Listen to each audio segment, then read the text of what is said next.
गुरुजी हाँ। प्रणाम। आपका प्रणाम स्वीकार है, आपके प्रणाम। बोली बोली। गुरुदेव, आपके जब से सत्संग सुने हैं तब से जो है हल्की सी ध्वनि आने लगी है। अरे वाह, बहुत अच्छे। शुभ हाँ, शुरुआत, मंगल आशीर्वाद। गुरुजी की कृपा हुई हम पर। हम कई हम्म। दिनों से नंबर लगा रहे हैं आपका गुरुजी। तो अरे हमने वाह। हमारी गुरुजी से बात हो कैसे भी, तो हमको भी जो है ना सार शब्द की और जो ध्वनियां रुकी हुई हैं और सुनाई देने लगे। हम्म। गुरुदेव ने कृपा दृष्टि और बरसाए रखो हम पर। जो आपने आगे कितने वीडियो सुने? वीडियो लगभग हमने ऐसे सुने हैं, लगभग 60-70 के लगभग वीडियो सुन चुके हैं हम लोग। अरे वाह। हाँ, तो अपने अपने लोगों ने विचार विमर्श किए उसी पे जो आगे सुबह के टाइम पे बैठे हुए थे हम लोग। हाँ तो हाँ। हमको ध्वनियां सुनाई दे रही हैं, तरह तरह की शंख, हम्म झुंगरू की आवाज हम्म। और बांसुरी की ध्वनि गूंजती है। हम्म। तो गुरुदेव कृपा दृष्टि और थोड़ी सी और हम पे बरसाए रखो ने। हम्म। तो ऐसा है, इसमें हमें सार शब्द की प्राप्ति होनी चाहिए, सार शब्द वाली ध्वनि चाहिए। जी गुरुजी। अभी ऐसा है, उसकी पहचान कैसे होती? बहुत सारे लोग कहते हैं, हाँ, जैसे अभी आपने कहा मुझे शंख की ध्वनि आ रही है, बांसुर की ध्वनि आ रही है, ऐसी आ रही है, वैसी आ रही है, ये आ रही है, वो आ रही है, बराबर। हम्म हम्म। तो सुनने वाला क्या सोचेगा? हाँ, हाँ। यार ये सही है कि वो सही है कि ये सही है? तो तो यही तो बस गुरुजी। हाँ, हाँ, तो ऐसा है, ये सार शब्द वाली बात जो है ना, ये कोई रॉकेट साइंस नहीं है। हम्म माने अभी आप ऐसे समझेंगे, ऐसे कैसे? बहुत सारे बड़े बड़े संतों ने तो सार शब्द के ऊपर, सार शब्द तो ये राम नाम है, हाँ ये तो ब्रह्म पाने जैसा है, परमात्मा हाँ पाने जैसा है, और अभी ये कह रहे हैं कि ये कोई रॉकेट साइंस नहीं है। हाँ। और दूसरी बात, अभी हमें जो प्राप्त हुआ है वो सार शब्द ही प्राप्त हुआ है या अन्य कोई प्राप्त हुआ है? गुरुजी हम पता कैसे करेंगे कि हमको ये उपलब्धि हुई है।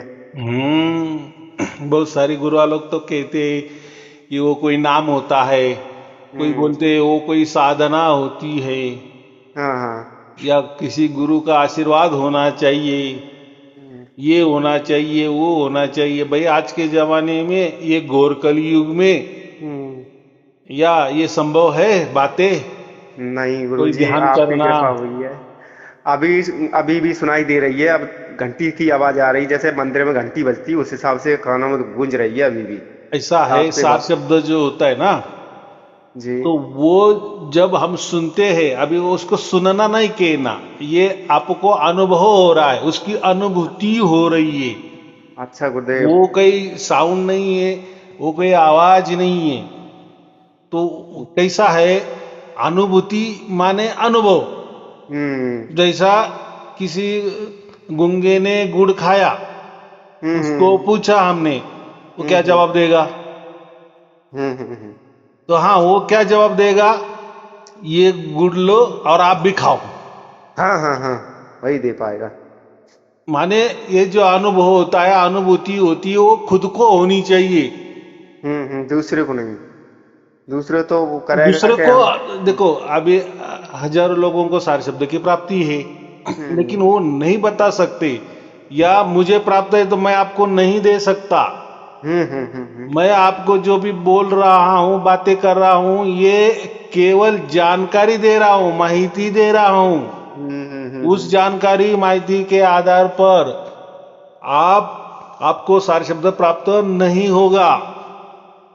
अच्छा ये अच्छा। ऐसा समझो, एक पत्थर के ऊपर एक लकीर है कि हम्म यहां जाओ, दिल्ली इतनी दूर है, इतनी किलोमीटर दूर है।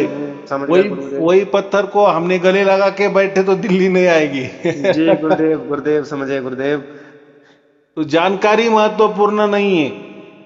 ठीक है, जानकारी एक हम्म मार्गदर्शन के लिए ठीक होती है, हम्म। लेकिन ऐसा है, मार्गदर्शन करने वाला भी उसी राह में गया गुजरा होना चाहिए ना। जी गुरुदेव।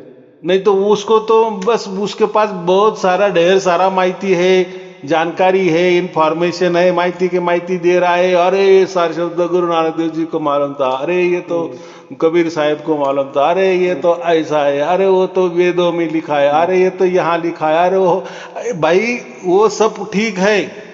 गुरु नानक देव जी की जगह, कबीर साहब की जगह, हर कोई महापुरुष होंगे, संत पुरुष होंगे, बड़े बड़े गुरु होंगे, वो उनकी जगह। हमें तो नहीं प्राप्त है ना, और हमें तो नहीं समझा दे रहा है ना कोई।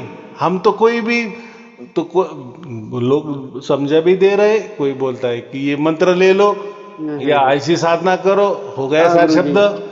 गुरुजी मैंने भी नाम दान लिया था एक से, जो आपने सोहम का जो है सोहम, तो काफी दिनों से मैंने जो है उसको भी जपा सांसों में, लेकिन कोई प्राप्ति नहीं हुई हमको। जब से हमने वीडियो सुना है आपका, लगातार 2-3 रोज वीडियो सुनते हैं लगातार, दिन में और रात में दो वीडियो, तब से जो लास्ट वाली वीडियो हमने सुनी, उसी दिन से जो है हमारे कानों में झुमरू की आवाज, शंख की आवाज, बांसुरी की भी सुनाई देने लगती है कभी कभार। हाँ, तो अब ऐसा है, आपको सार शब्द की प्राप्ति हो गई है और आप उसको नाम देने की कोशिश कर रही है। यार ये तो मुझे बांसुरी जैसी लग रही है, अरे ये तो शंख जैसी लग रही है, ये तो घुंघरू जैसी लग रही है। कोई बोलेगा इसमें तो ओमकार हो रहा है, कुछ भी। लेकिन ऐसा है, सार शब्द किसी नतीजे पे नहीं आ सकता, क्योंकि वो अनुभव वाला विषय है ना। वो शब्दातीत है, कालातीत है। तो अभी तो हम तो काल में है ना, काल के अंदर में है ना, संसार में है ना। जी गुरु जी। माने हम शब्द के अंदर यहाँ बंधे हुए है ना, ये व्यवहारिक शब्द। तो इसमें क्या शब्द का प्रयोग करेंगे उसको बताने के लिए? काल के फंदे से बचने के लिए गुरु जी कोई उपाय? उपाय यही सार शब्द एकमात्र उपाय है, दूसरा कोई उपाय नहीं है। अभी तो मैंने क्या कहा कि सार शब्द प्राप्त करना ये तो कोई रॉकेट साइंस नहीं है। और एक जगह मैं बोल रहा हूं कि बाप रे, ये तो मोक्ष देने वाला है, सर्वोच्च अवस्था होती है, जो ब्रह्म से एक निष्ठ हो जाता है, उसको ही सार शब्द प्राप्त होता है। सार शब्द का मतलब क्या है? देखो, सार माने सत्य और शब्द माने शब्द। लेकिन फिर ये भी शब्द है ना प्रकृति में, संसार में, जो हम बोल रहे, सुन रहे, पढ़ रहे, लिख रहे, तो ये भी क्या है? व्यवहार में भी शब्द है कि नहीं? जी जी। ये व्यवहारिक शब्द है, ये सांसारिक शब्द है, ये मोह माया वाले शब्द है। इससे संसार चलता है, व्यवहार चलता है, व्यापार चलता है, जीवन चलता है, इसलिए ये भी शब्द है। लेकिन फिर उसको सत्य शब्द क्यों कहा है? सार माने निचोड़, माने उस शब्द के बाद कोई शब्द ही बचता नहीं है, या ऐसा समझो को परम शब्द है, माने वो एक ही शब्द होता है। और ये जो व्यवहार में तो असंख्य शब्द है ना, अनंत शब्द है ना। जी गुरुजी, फिर इसके लिए कुछ और करना पड़ेगा हमको कि वीडियो ही सुनेंगे हम? ऐसा है, तो सार शब्द का मतलब होता है जो परमात्मा से शब्द की प्राप्ति होती है, परमात्मा की ओर से जो शब्द आता है उसको सार शब्द कहते हैं। सिंपल व्याख्या है, कोई उसमें ये नहीं है। और ये जो हम बोल रहे हैं, लिख रहे, पढ़ रहे हैं, सुन रहे हैं, ये जो शब्द है व्यवहारिक शब्द है, संसारिक शब्द है, इससे हमारा जीवन चल रहा है। ये भी शब्द है, लेकिन ये हमने बनाए, किसी ने तो बनाए। भाषाएं अनेक है, तो भाषा भी किसी ने तो बनाया ना। जी जी। किसी ने ABCD बनाई, तो किसी ने अ आ इ उ क ख बनाया। तो हर भाषा का अलग अलग लिखावट, अलग पढ़ना, अलग बोलना, अलग अर्थ, अलग उच्चार, अलग है कि नहीं? गुरुदेव, आपकी कृपा से इतना हुआ। हम कई वर्षों से भटक रहे थे। एक हमारे रविंद्र भाई आए सत्संग वाले, आपसे जुड़े हुए हैं वो, तब उन्होंने आपके बारे में बताया, तो मैंने वीडियो सुनना शुरू किया लगातार। और मैं लीन हो गया इस वीडियो में सुनते सुनते आपकी भाषा का, और आपने जो बताया उसी अनुभव पे एक दिन के लिए मुझे एक ध्वनि सुनाई दी घंटे की, बहुत तेजी से घंटा बज रहा है, टनन टनन बहुत तेजी से। फिर उसके बाद मुझे जो है रात में जो है एक ऐसी मधुर आवाज बांसुरी की सुनाई दी, कोई बांसुरी बजा रहा है, उसकी अनुभूति होने लगी। मैं दो चार रोज से आपका फोन लगा रहा हूँ गुरुजी, आज मेरे अहोभाग्य हैं जो आज मुझे गुरु की प्राप्ति हुई। तो अभी मैं आपको उसका एक रिहर्सल बताता हूँ कि आपको जो प्राप्त हो गया है वो सार शब्द ही प्राप्त होया नहीं हुआ है। मैंने तो कह दिए, हाँ हमारे जो भी टेक्निक होगी जी, या हमें जो विवेक होगा जो परमात्मा से मिला है उस हिसाब से उस योग से हमने तो बोल दिया आपको सार शब्द की प्राप्ति हो गई है। लेकिन आपको भी करनी आनी चाहिए, आपको भी वो बात समझनी चाहिए या उसकी परीक्षा करनी आनी चाहिए। हाँ तो उसकी परीक्षा क्या है? सिंपल है, बहुत सरल है, सहज है। अपने दोनों कान दबाना, अपने दोनों हाथों से अपने दोनों कान दबाना जी। हाँ, तो बीच में एक आवाज आता है, वो भी एक अनुभव ही है, हमारे अंदर है ना। क्योंकि हम क्या कहते हैं, आत्मा भी हमारा अंदर है, परमात्मा भी अंदर है। अब बाकी वो छोड़ो, कोई बोलता नहीं नहीं आत्मा ही अंदर है, कोई बोलता नहीं नहीं परमात्मा ही अंदर है। हम कहते दोनों भी, लेकिन चलो वो भी थोड़ी देर के लिए बाजू हटाओ, आत्मा है या परमात्मा है, या दोनों है या दोनों नहीं है। तो वो जो हमें आवाज आता है उसके लिए अगर सुबह समझो 3 बजे 4 बजे 5 बजे जहाँ वातावरण बहुत शांत रहता है ना, उस दरमियान अगर हमने बिस्तर पे ही तो हमारे दोनों कान दोनों हाथों से दबाए तो एक आवाज आता है। आवाज नहीं है, वो भी एक अनुभूति है, लेकिन आपको समझा देने के लिए। तो वो जो आवाज है वही सार शब्द वाला आवाज है। तो आप बोलेंगे ये तो बहुत सहज हो गए, हम तो बच्चों का भी कान दबा देंगे, मेरी बीबी का भी कान दबा देंगे तो उसको भी सार शब्द की प्राप्ति हो गई, उसको मोक्ष भी लगाए। नहीं नहीं नहीं नहीं नहीं ये हम परीक्षा बोल रहे हैं आपको। हाँ गुरुजी, मैं समझ गया गुरुजी आपकी बात। आपको हमको तो ये शब्द भेदी गुरु मिले, ऐसे हमारे अहोभाग्य हैं जो हमें शब्द भेदी गुरु मिले।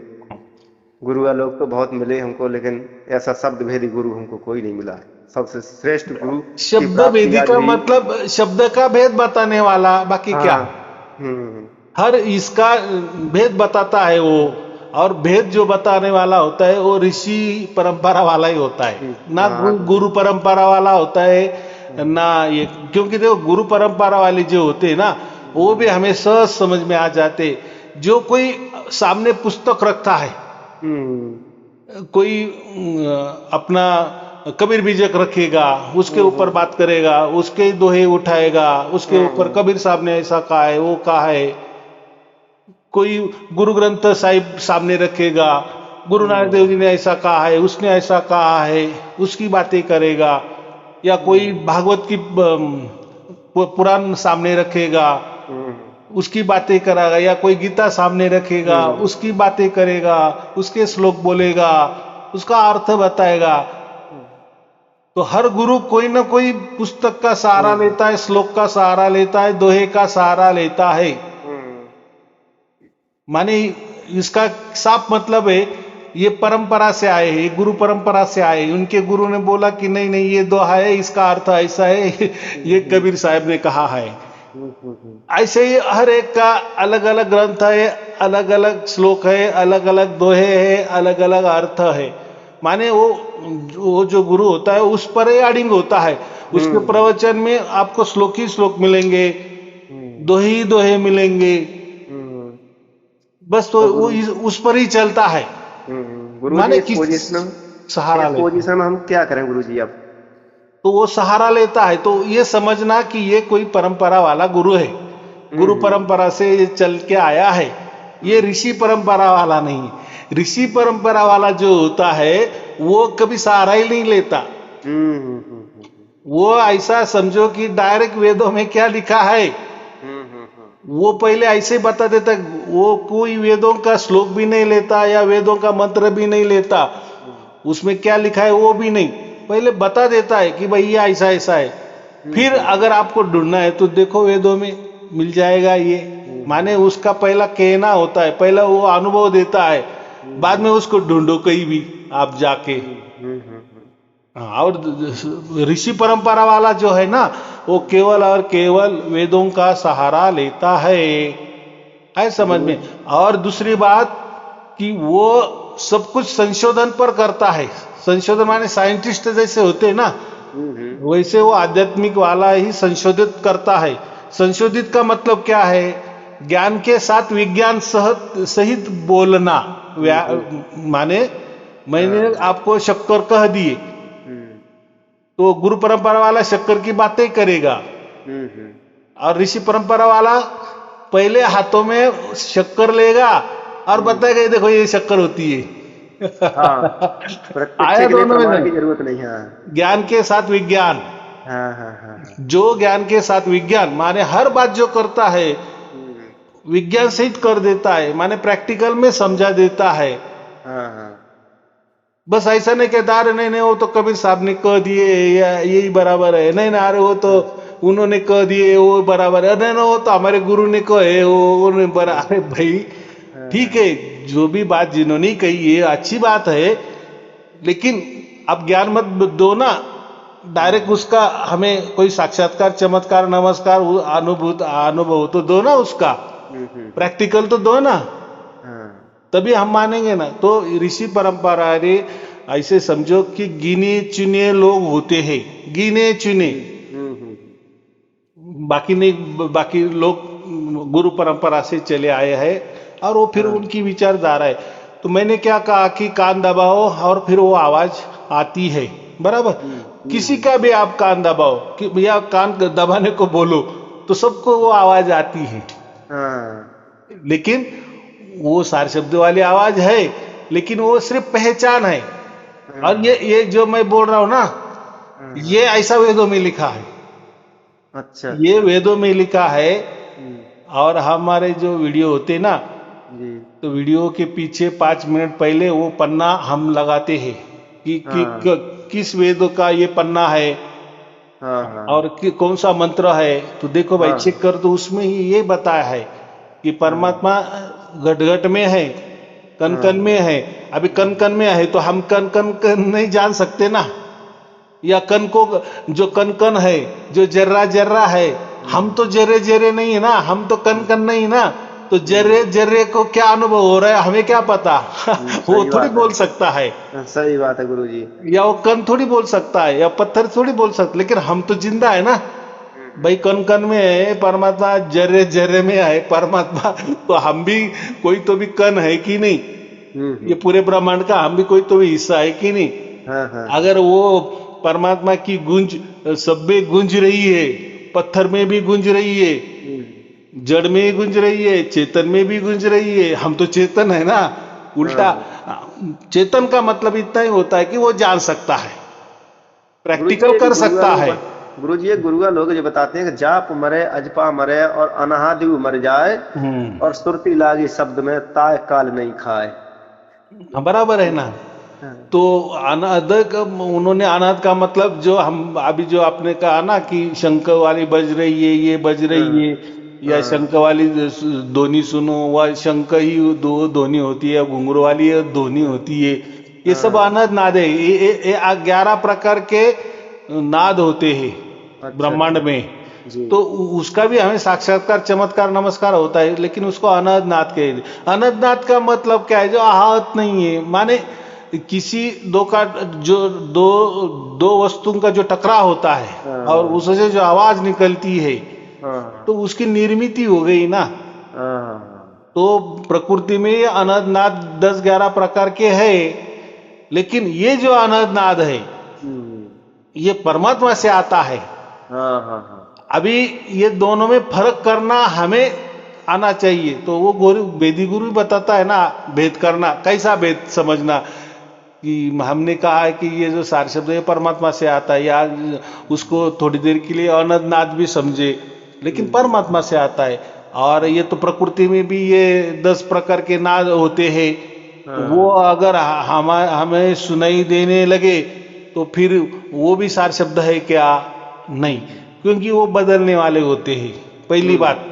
और उसकी पहचान होती है स्पष्ट रूप से। शंखों की आवाज, जैसे हम कोई शंख खरीद कर ले या कोई शंख बजाता है, सेम टू सेम वैसी की वैसी ध्वनि हमारे अंदर आने लगी, तो वो अनंत नाद हो गया, माने प्राकृतिक हो गया। इसलिए तो उसको शंख की ध्वनि कही है ना भाई। घुंघरू की ध्वनि को हम शंख की ध्वनि कहेंगे क्या? नहीं कहेंगे ना। नहीं तो जिसका जो आवाज हमारे अंदर आ रहा है वो शंख जैसा ही आ रहा है, इसलिए हम शंख ध्वनि कहेंगे। घुंघरू का आवाज है तो हमें घुंघरू मालूम है ना, संसार में घुंघरू कैसे बजते हैं। तो वैसा अगर हमारे अंदर आवाज आ रहा है तो हम बोल लेंगे ये तो घुंघरू वाला आवाज है, वीणा वाला। तो वीणा हमें बाहर से मालूम है ना कि वीणा ऐसी बजती, उसका आवाज ऐसा निकलता है। अगर हमारे अंदर भी वही आवाज आने लगा तो हम क्या कहेंगे? ये प्राकृतिक आवाज है। प्राकृतिक माने ये वस्तु प्रकृति में है और उसका ये आवाज हमारे अंदर भी आ रहा है, तो ये हो गया अनंत नाद है, बराबर। इसलिए कबीर साहब ने कहा है कि वो अनंत नाद नहीं चाहिए हमें, माने प्रकृति वाला अनंत नाद नहीं चाहिए। जिसको उसको नाम भी दिया है ना, शंख नाम, बांसुरी नाम, घुंघरू नाम, वो तो नाम तो प्राकृतिक नाम है, तो वो ध्वनि भी प्राकृतिक है ना, चाहे हमारे अंदर भी आ रही है, लेकिन वो प्रकृति की ध्वनि है, उसको नाम भी दिया गया है। तो ये सब अनंत नाद है। तो वो जो अनंत नाद कहा है वो प्राकृतिक वाले अनंत नाद कहा है, इसलिए उसको सार शब्द हम नहीं कहेंगे। लेकिन जो अनंत नाद परमात्मा से आता है और वो अनंत नाद में कोई बदलाव नहीं होता। मैंने पहले क्या कहा, अभी आपको जो आवाज आ रही है आपको पता नहीं चलेगा। हाँ, आप आपके मन से थोड़ा सा करेंगे, लेकिन थोड़ी देर के लिए, यार ये तो घुंघरू जैसा भी लग रहा है, ये तो शंख जैसा भी लग रहा है। हाँ गुरुजी, बदल जाती है आवाज। ये तो वीणा जैसा नहीं, बदलती नहीं, वो सार शब्द वाली एक ही आवाज है। आपको ऐसा लगता है, आप उसको विश्लेषण कर रहे हैं, आप उसका विश्लेषण कर रहे हैं, लेकिन बाद में फिर वो विश्लेषण आप छोड़ देते हैं। अरे यार ये तो ऐसा हम हमारे मन में लाते हैं, वैसा वो हमें समझ रहा है या उसका अनुभव हो रहा है, तो वो गलत बात है। तो वो जो सार शब्द का कोई विश्लेषण नहीं करना, वो सेम टू सेम होता है। अभी मैं उस पर ही आ रहा हूं ना, तो जैसे हम कान दबाते हैं और वो जो ध्वनि हमारे अंदर आता है, तो वैसा ही ध्वनि बगैर कान बंद करके, बगैर कान बंद करके किसी भी समय किसी भी परिस्थिति में सेम टू सेम आए, उसको कहते हैं सार शब्द वाली ध्वनि। आए समझ में? जय गुरुदेव भगवान की जय। बराबर, माने जो हमने हमारे दोनों कान दबाए, फिर वो जो हमें अनुभव होता है, हाँ ये ऐसा ऐसा सार शब्द वाला ध्वनि होती है। ठीक है, चलो अभी ये तो परीक्षा हो गई, हमें मालूम भी हो गई। अभी हमारे काम करना, हम जो काम धंधा करते हैं वो सब करते रहे ना, बराबर। फिर आपको वही ध्वनि कभी ना कभी सुनाई देने लगेगी, फिर कान बंद करने की जरूरत नहीं है। हाँ, परीक्षा ले हो आप, कान बंद करो, अरे वही ध्वनि, खुले कान वही ध्वनि। किसी भीड़ भाड़ क्षेत्र में जाओ, उसमें कोई बदलाव नहीं, वही ध्वनि। एकांत में जाओ, शांत स्थली जाओ, वही ध्वनि, कोई बदलाव नहीं। फिर वो उसको हम सार माने वो निचोड़ वाली ध्वनि या शब्द कहेंगे, सत्य ध्वनि कहेंगे, उसमें बदलाव नहीं होता। सत्य में कोई बदलाव होता है क्या? सत्य में कोई बदलाव नहीं होता है गुरुदेव। हाँ, कम ज्यादा होगा, माने कम सुनाई देगी, ज्यादा सुनाई देगी, लेकिन जो भी सुनाई देगी, कम हो या ज्यादा हो, एक जैसी लगे रहेगी। एक तार, एक नाद, एक ताल, एक सुर। है समझ में?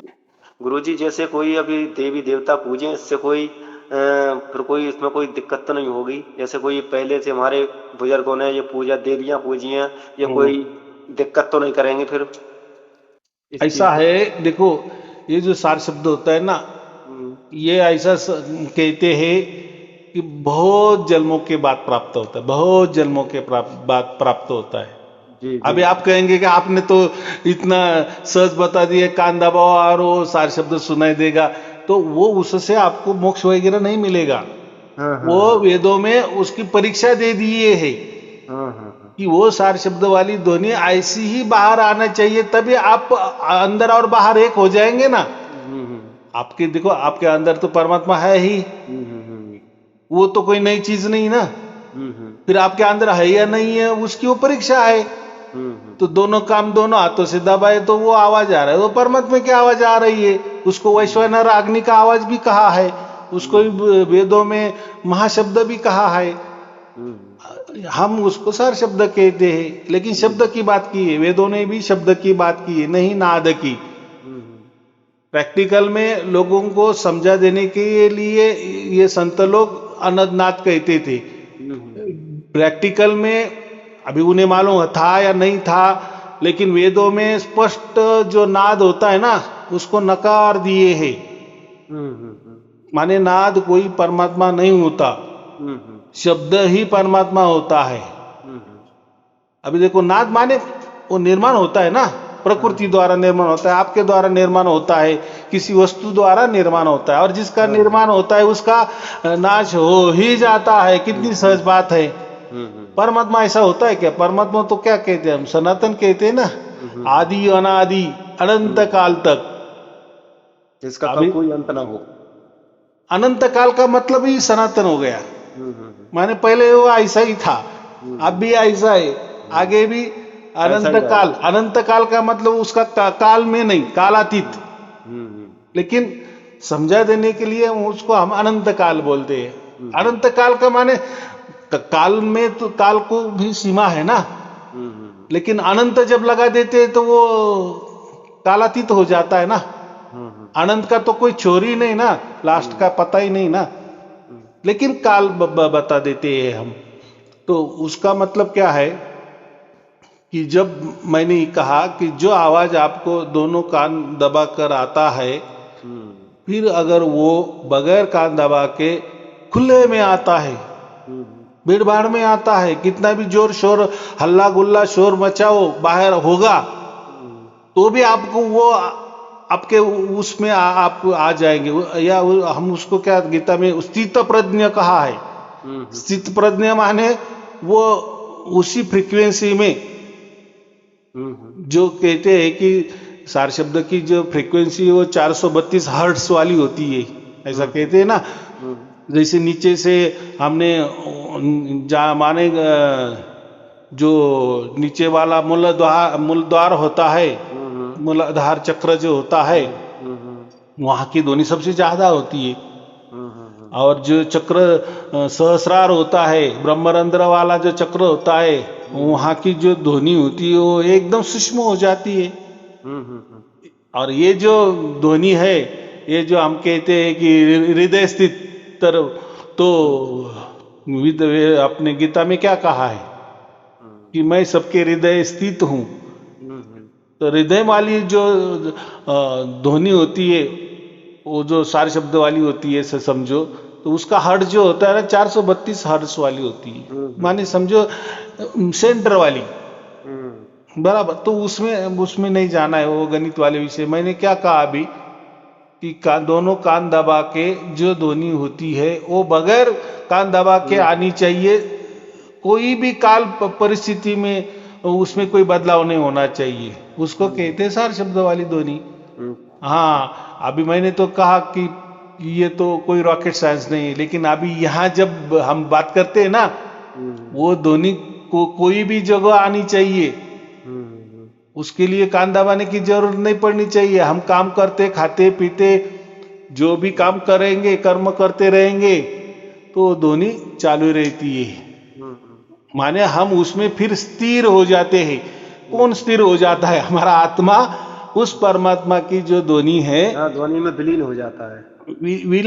विलीन का मतलब यहाँ ऐसा नहीं है। जैसे हम कोई संगीत भी सुनते हैं तो हम क्या कहते हैं कि हम वो संगीत में एक लय हो गए। तो हम कोई संगीत और हम एक नहीं हो गए, संगीत बद्ध हो गए, संगीत के लय में हमने झोंक दिया, हम एकाकार हो गए।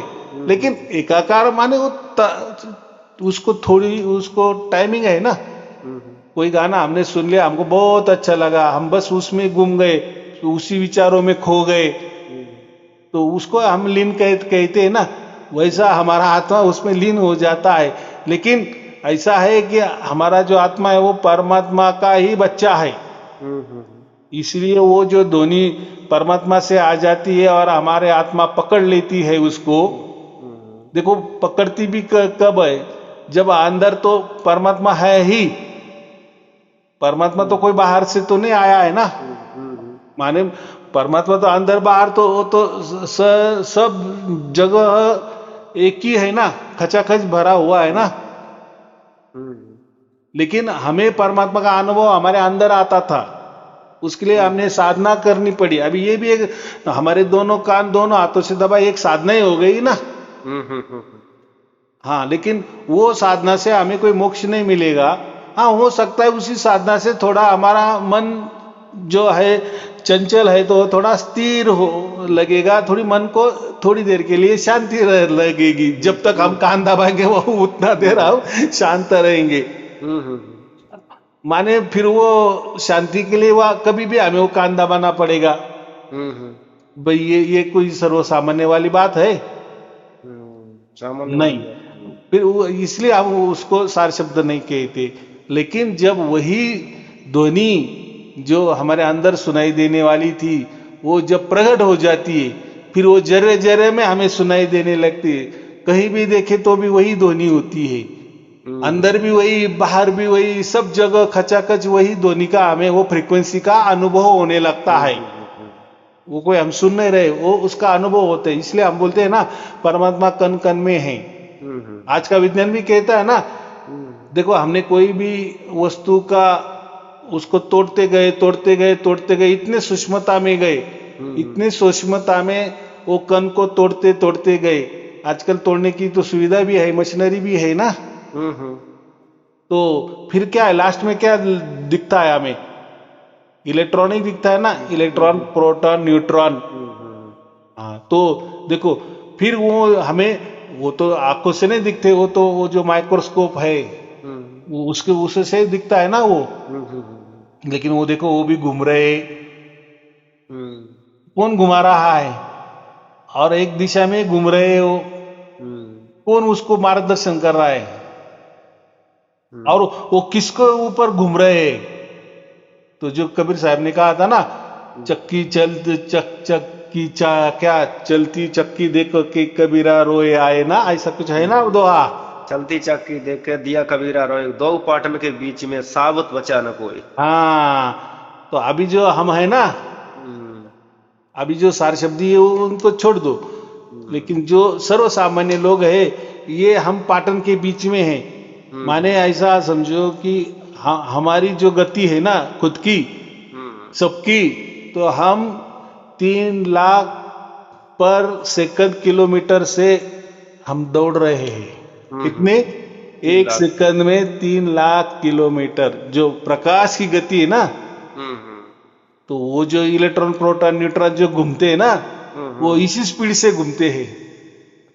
तो हम भी घूम रहे हैं। फिर आप बोलेंगे हम तो ऐसे स्थिर दिख रहे। भाई देखो झूले में भी 2 आदमी बैठेंगे साथ साथ, झूला तो घूम रहा है ना, लेकिन जो बाहर से देख रहा है हमें, तो उन्हें हम घूमते नजर आएंगे ना। लेकिन आपके साथ ही वो झूले में कोई बैठा है, आपकी बीवी बैठी है, बच्चा बैठा है, तो वो थोड़ी घूमता नजर आएगा क्या? नहीं ना, केवल झूला आएगा नजर। उसने अगर बाहर देखा तो उस समझ में आएगा कि मैं झूले से जुड़ रहा हूं। वैसा ये हम तो पृथ्वी पर है ना, तो ये पृथ्वी की खुद पर भी घूम रही है, सूर्य के ऊपर भी घूम रही है, फिर ये सूरज भी कोई ग्रहमाला पे घूम रहा है, फिर वो ग्रहमाला भी किसी दूसरे इसमें घूम रही है, फिर वो भी किसी घूम रहा है। तो लास्ट में अब अगर हम गए तो ये ब्रह्मांड पूरा घूम रहा है। तो ये इस गति से घूम रहा है। कितना गति से घूम रहा है? जब हम इससे बाहर हो जाएंगे, ये ब्रह्मांड से बाहर अगर हमने देखे, अगर नाप लिए, तो फिर हमें समझ आएगा कि ये ब्रह्मांड पूरा इतना गति से 3 लाख पर किलोमीटर पर सेकंड से घूम रहा है, माने प्रकाश के गति से घूम रहा है। तो हम भी अगर वो ब्रह्मांड में आए तो हम भी घूम रहे हैं कि नहीं, सीधा सिंपल मतलब है।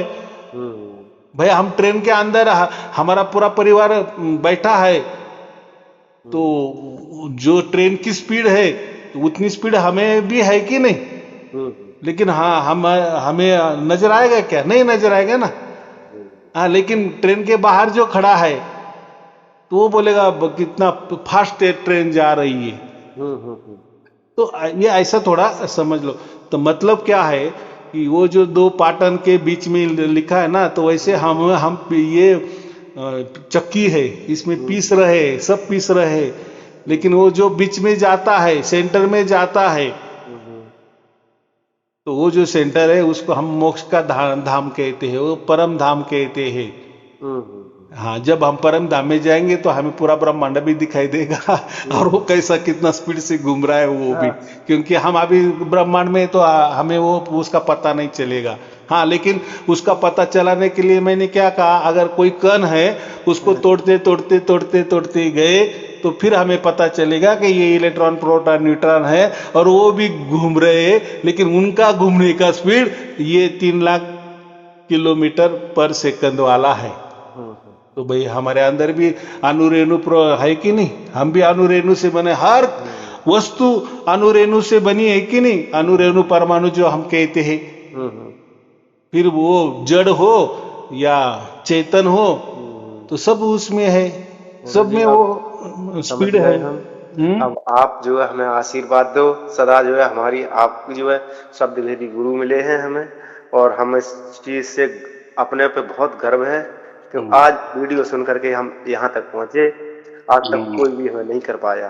तो अभी मैंने कहा आप परीक्षा ले लो, मैंने तो कह दिए कि आपको सार शब्द की प्राप्ति हो गई है तो आप कान दबा के दिखो तो वही आवाज आएगी, बगैर कान दबाए भी वही आवाज आएगी, इसको सार शब्द वाले कहते हैं। बराबर। मेरे परम पिता परमेश्वर गुरुदेव महाराज, मैं आपके चरणों में कोटि कोटि नमन। तो हम क्या कह रहे, अभी हम उस तार को जुड़ गए हैं। वहां वो तार कहाँ से आया है, ब्रह्मांड के परे, ब्रह्मांड के परे आए हैं, वो तार आया है। तो बस हमारा मोक्ष का मतलब क्या होता है, बस जैसे हमारा यहाँ का टाइम खत्म हो जाता है वैसे वो समझो कि हमारा जो ये स्पीड है वो स्पीड से हम वहां फेंक दिए जाते हैं या खींच लिए जाते हैं परमात्मा के यहाँ। फिर वहां कोई टाइम नहीं होता, कोई चक्र नहीं होता, कोई स्पीड नहीं होती, कोई गति नहीं होती, उसको हम क्या कहते हैं, टाइम और स्पेस के बाहर। तो परमात्मा कहाँ है, माने परमात्मा का परम धाम टाइम और स्पेस के बाहर है, और अब भी हम जो है टाइम और स्पेस के अंदर है। लेकिन हमें परमात्मा ने वो डेरी फेंकी है या वो जो कोई प्रणाली होगी उसकी, वो मरने के बाद हमें बराबर खींच लेगा। तो अभी मरने के पहले हमें उसका वो क्या बोले सर्टिफिकेट मिल गया कि अभी हम ये जो चक्र है, अभी ये चक्र में हम आने वाले नहीं है, माने जन्म मरण के चक्कर में आने वाले नहीं। तो गीता में भी यही कहा है ना। तो मेरे जब जो मेरे पास आ जाता है, मेरे परम धाम में आ जाता है, तो वो हमेशा के लिए आता है, जन्म मरण के चक्कर से छूट जाता है, ऐसा कहा है। तो ये बातें है, ये गीता में सब कुछ लिखी है। तो इतना बड़ा वेद पढ़ना, उपनिषद पढ़ना, उसमें बातें समझ में आती है नहीं आती है, जो लिखे है वो उस विचारधारा से लिखी है, वो उतना विवेकपूर्ण लिखा है। बहुत देखो ऋषि मुनि बहुत संशोधित होते थे। अभी मेरे आपने प्रवचन सुने तो आपको सब प्रैक्टिकली वाले, अभी ये मैंने समझा दिया, ये आपको कहीं नहीं मिलेगा जी, नहीं कोई मिलेगा कोई नहीं। तो ये क्या है, हम ऐसे सहज में बोल देते हैं और वो हो जाता है, वो निकल जाता है। हमारा कर्तव्य इतना है कि आपको समझा देना है, और वो भी विज्ञान के भाषा से, तभी आप समझ सकेंगे ना। हाँ गुरुजी, ऐसी खुली किताब हमें कहीं नहीं मिली। आज जो आपने जो खुली किताब हमको बताई, ऐसी खुली किताब हमें जीवन पर्यंत नहीं मिलती। जीवन मरण हो जाता हमारा, फिर भी नहीं हो पाता। लेकिन ऐसा है, इसमें भी आपका भी भागीदारी है ना, माने उतनी बुद्धि आपकी भी सोच रही है कि जो मैं विचार बोल रहा हूँ विज्ञान के साथ जो ज्ञान मैं बता रहा हूँ वो आप समझ रहे हैं ना। अगर मेरे सामने उसको विज्ञान ही समझता नहीं, अणु रेणु इलेक्ट्रॉन प्रोटॉन कुछ मालूम ही नहीं, उसको क्या समझेगा। काय की भाई स्पीडन काय का वो प्रकाश की गति किसको कहते। तो ये भी बात है ना। तो आपका भी सहभाग है ना। माने ऐसा समझो यहाँ तक आप आ गए तो इसका मतलब साफ है कि आपका ये आखिरी जीवन था, आपका मनुष्य जन्म था और इसके आगे आपका नहीं है। इसलिए तो आप मेरी भाषा समझ रहे हैं ना। जी जी गुरुदेव। ये ऋषि की भाषा है, ये कोई गुरु की कोई पुस्तक उठाए बुक उठाए उसमें वाली भाषा नहीं है। मेरे गुरु ने यही ऐसा ही कहा था, इसका अर्थ मैं भी वैसा ही उसका अर्थ कर रहा हूँ। माने वो ज्ञान दे रहे लेकिन विज्ञान सहित कोई नहीं बताता है। बराबर। तो चलो बहुत अच्छे। जी गुरु जी के चरणों में मेरा कोटि कोटि आपको और आपके परिवार के लिए शुभ आशीर्वाद, मंगल आशीर्वाद। जय गुरुदेव। ओम तत्सत।